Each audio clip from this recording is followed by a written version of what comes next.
Bien, continuando con el tutorial de Illustrator y tipografía, vamos a empezar a meternos en lo que son las familias y las variables tipográficas previas a empezar a trabajar ya en Illustrator con la herramienta de texto. Por un lado, nosotros podemos reconocer familias, que son el nombre de tipografía que estamos utilizando. Y cada una de esas familias tienen distintas variables, ¿no? Las familias, su nombre está dado en algunas oportunidades por la persona que las ha diseñado, en otros, como en el caso de Times, puede ser para el motivo o la empresa por el cual fue diseñada esa tipografía. Como en el caso de la Trajan, hace referencia al elemento que la inspiró. Si hay alguna, veíamos recién esas, las de terror, si se llama Drácula, claramente hace referencia que es una tipografía de sangre y de vampiros. Entonces, por un lado tenemos familias, que es la manera que quedan agrupadas las tipografías, y por el otro lado tenemos las variables, y nosotros vamos a ver 5 tipos de variables que tienen las tipografías: tamaño, peso, inclinación, condensación, expansión y kerning. Bueno, habíamos visto las diferencias entre una tipografía con serif, una sin serif, sí, ahí aparece el serif de la manera que sea. Cuando hablamos de tipografía hablamos de la línea de base, que es a donde está apoyada. Algunas tipografías están por debajo de la línea de base, como son la J, la G, la P, y otras están muy por arriba, que son en el caso de la altura de las cajas. Vamos entonces primero a hablar de la tipografía y el tamaño. Acá estoy tomando la tipografía helvética. Las tipografías se miden en puntos, y cuando hablamos del tamaño de una tipografía lo denominamos cuerpo. De tal manera que una tipografía no es que mida 2, 3 centímetros, sino que mide un cuerpo 12, un cuerpo 15, un cuerpo 16, el cuerpo que sea. Y ese cuerpo está dado en puntos. Si bien vamos a ahondar con la herramienta en breve, para tenerlo como referencia cuando nosotros estemos dentro de la unidad de medida, van a ver que aparecen puntos y el número me indica el cuerpo. Yo voy a agregar acá cuerpo 30 como para tenerlo de referencia. Seguramente de otras aplicaciones ustedes ya tendrán las dimensiones de la tipografía, pero como para tener una referencia, las tarjetas personales, tarjetas de negocio, en la parte donde dice la dirección, por ejemplo, están dadas en un cuerpo 8, un cuerpo 7, un cuerpo 9, dependiendo de la tipografía.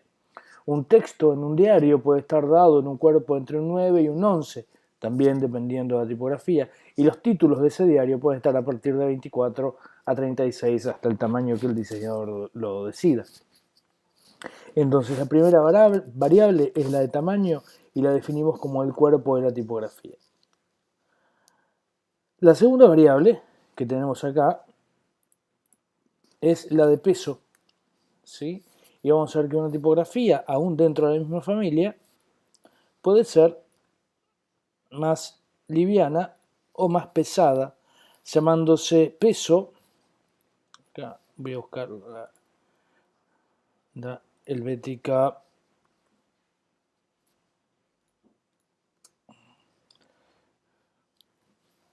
Vamos a ver que acá, bueno, voy a hacer como uno solo y más grande para que ustedes puedan verlo.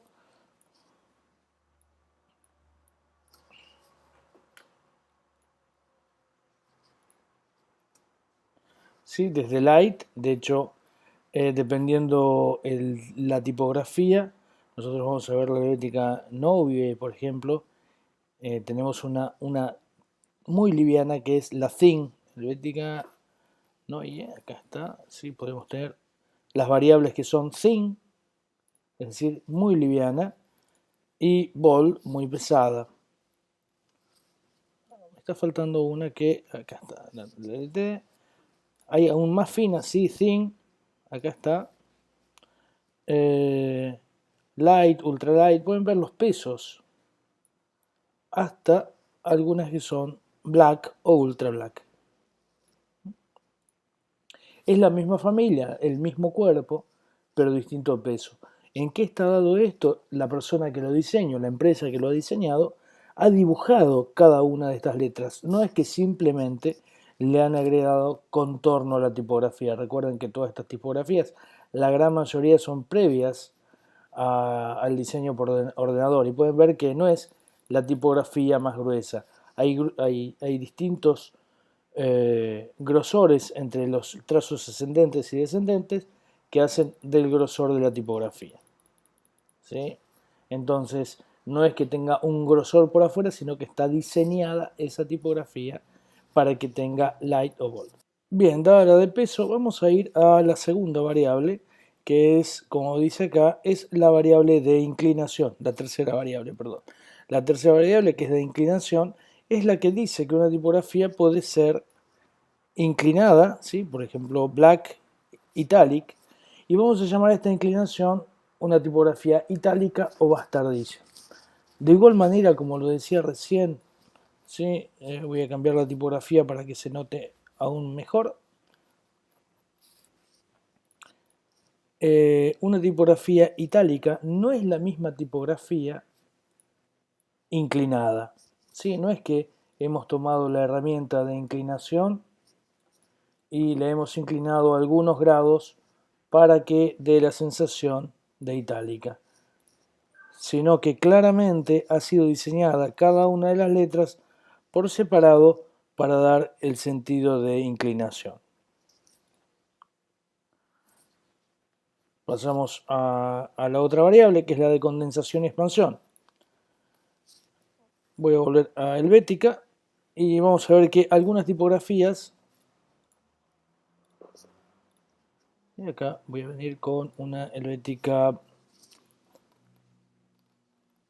Condensed. ¿Cuál puede ser Condensed?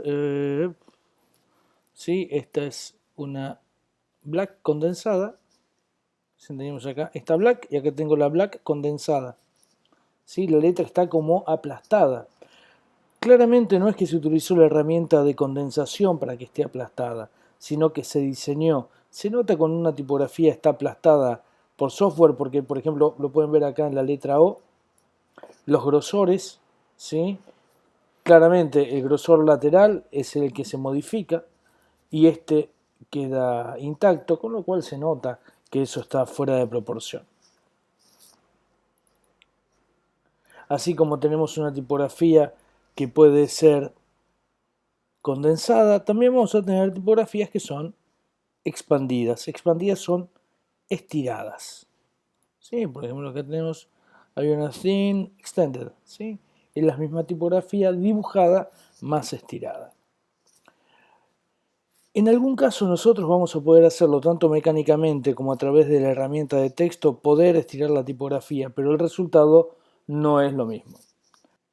Con respecto particularmente a la tipografía condensada, la vamos a encontrar sobre todo en un par de lugares, en los legales, por ejemplo en los avisos, al pie donde aparece oferta válida para tal zona o con respecto al stock. Esa información legal que debe aparecer de manera legal, pero que la verdad es que al usuario, al cliente no le interesa poner, aparece ahí en chiquito toda junta. De igual manera, en la parte de atrás de los envases, como tiene que aparecer toda esta información, de dónde está construido y todo eso, para que aparezca mucha información en muy poco espacio, va la tipografía condensada. La última variable que vamos a ver es la del kerning o el espacio entre letras, que también es una posibilidad que nos dan las herramientas de edición de tipografía, que son las siguientes. ¿Sí? En el caso de el kerning, que lo vamos a ver directamente en la herramienta de texto, nosotros podemos hacer que las letras estén más separadas o más juntas. Inmediatamente vamos a este tema. Como repaso final, entonces vamos a tener que tenemos las variables, las familias, las variables de tamaño, las variables de peso, las variables de inclinación, las variables de condensación y expansión. Una tipografía, lógicamente, empieza a hacerse más rica cuanto más variables tenga, y muchas de esas variables empiezan a cruzarse. Nosotros vamos a tener la opción de que una tipografía bold tenga además la opción que sea bold itálica, y una tipografía puede ser bold, condensada e itálica. ¿Sí? Entonces empieza a abrirse el juego entre las variables que nos da una tipografía. En este caso estamos viendo una de las que más tienen, que es una tipografía que se llama Universe. Y con el juego de la interletra vamos a ver que para diseñar una tipografía vamos a tener en cuenta los espacios entre las letras.